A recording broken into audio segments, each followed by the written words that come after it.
So you want to capture a full web page that scrolls all the way down, and you want to capture all of this detail in a screenshot. Now, standard screen grabbing software only captures what's actually in the area of the screen itself. But if you wanted to do it a quick way, Windows native browser Microsoft Edge has built-in tools that allows you to do both.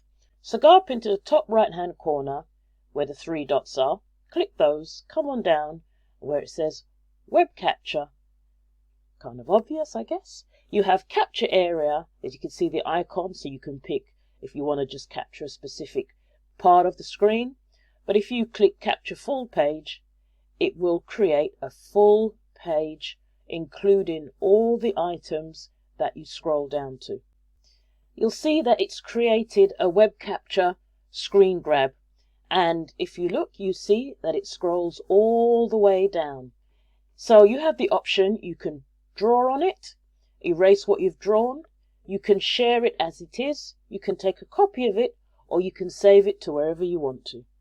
I hope that helps. Take care.